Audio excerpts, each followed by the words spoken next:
Tell you from the world of skateboarding, a 13-year-old girl has made history by pulling off one of the sport's rarest tricks. Take a look at this.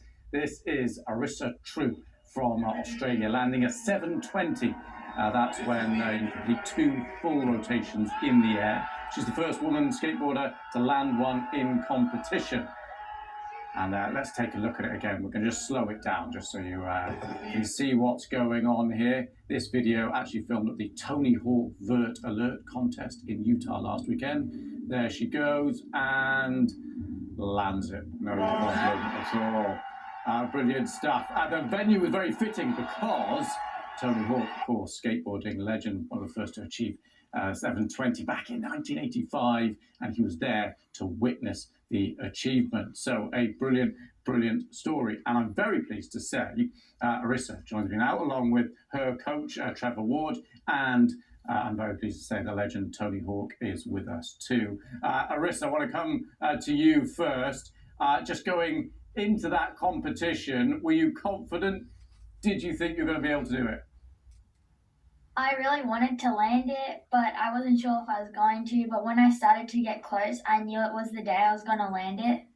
Amazing. And talk us through going up the ramp. You're in the air. You start turning. Did it feel good when you were in the air? Did you think, yeah, I've got this? It felt good, and like when I had the spin right, I just knew I could just commit and land it. And what about, because we just watched the video there, which is amazing, but in slow-mo, when you just land it at the end, you're quite low down to the skateboard. Was there a bit of a time when you went, oh no, I'm going to fall here, I'm going to lose it right at the end? Or did you know you had it? Well, when I landed it, I just like fully thought just commit and just land it no matter what, like anything, and then I just landed it. Fully commit. That is a motto for life. That is wisdom beyond your ears. Very, very impressive. I just want to speak to Coach Trevor Ward. How proud are you right now?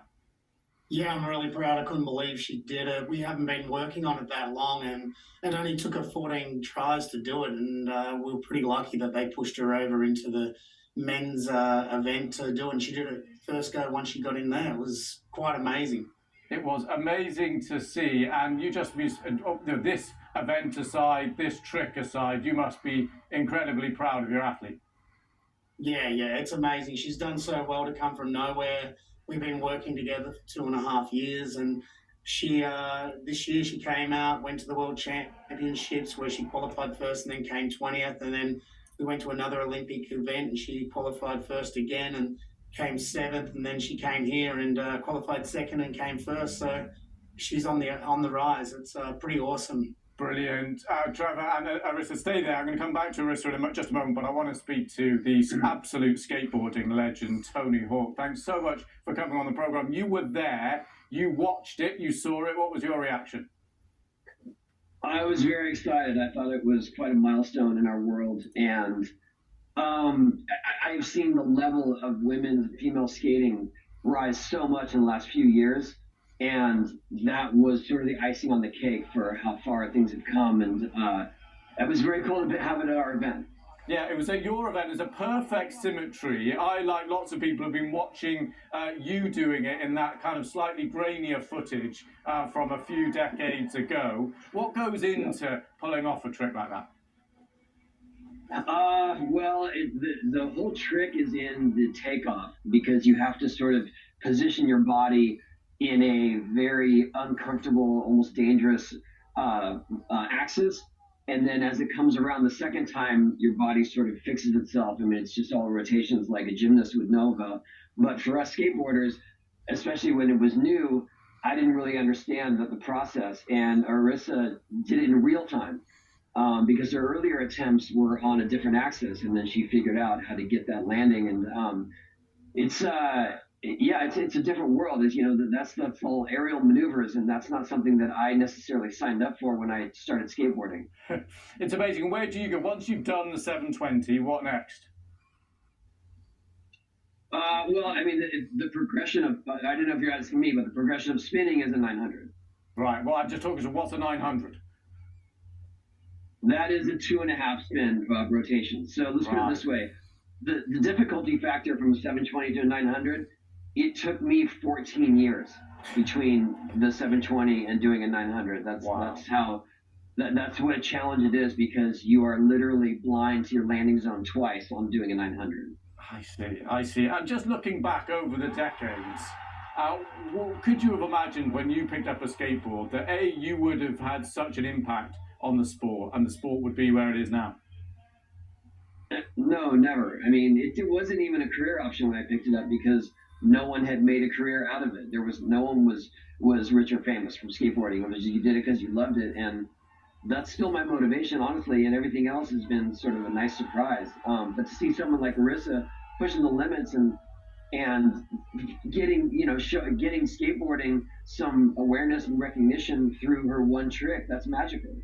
It is magical, and you made a point very right at the start of talking about the progression in the women's sport. One of the things is the ages as well. There are lots of stars who seem really, really young. Absolutely, and I think that's more of a function of the opportunity and the availability of skateboarding these days. People think that somehow this is a whole new thing. I turned pro when I was 14 years old, just that no one really was paying attention to skateboarding or cared about it at the time. But also, I do want to give credit to Hikari Sataka, who is a Japanese skater. She is 10 years old, and she did a 720 last year, but it was on her own and on a private facility. But it just shows that even in the smallest pockets of the world, there's still all this progression happening, and that was not like that when I was a kid. So it's a whole new age for us. Absolutely amazing. Tony, absolutely wonderful to speak to you. Thanks so much for coming on. I want to go back to Arisa, though, because Arisa, you are upstaging even Tony Hawk, which is something to be pretty proud of. Where do you want to go next? What's next for you? Well, next I have X Games in America, and then after I have a world qualifier for the Olympics in Rome. So that's the big one, the Olympics. If that's your aim and your goal, what is it about skateboarding? What is it about the sport that keeps you into it? It's just really fun, and I love doing it, and there's just a good community to do it with, and learning tricks is like the best feeling ever. So learning the tricks, I can imagine. Any injuries along the way? Because you can't get all of them first time. There must be some scrapes along the way. I have not really had any big injuries, but like small scrapes and stuff. There's lots of that, I imagine. It takes a toughness. Just going to speak to Coach again briefly, because unfortunately we're nearly out of time. But Coach, I just want to talk about the age and women in the sport. It is completely different from just even not that many years ago. How big do you think this can be? I think women's sport, women in skateboarding is such a big growth place for our sport. It's amazing. We've got a skate park back in Australia. We have 450 kids do lessons, and about 120 of them are girls. So that's amazing. But we couldn't do any of this without somebody like Tony Hawk, who laid the pathway for us all. And we're here now because of what he's done. And if we didn't have him, we just wouldn't be here. Arisa, a good tribute to Tony, absolutely right. Arisa, just want to leave the last word to you now, to any boys and girls watching who are maybe tempted to give it a go. What's your message to anyone thinking about taking up skateboarding? Well, anyone who wants to take up skateboarding should just try it and get some protection gear because it really helps, and get lessons like I did because I went to level up, and that's how I started to get good. Absolutely outstanding. Just so you know, we're watching the footage again of you and getting the coaching from Tony Hawk there as well. But so brilliant. Congratulations, Tony Hawk. Thank you so much for coming on the program. Thank you. And Trevor and Arisa, thank you so much. Brilliant. Yeah. Thank you.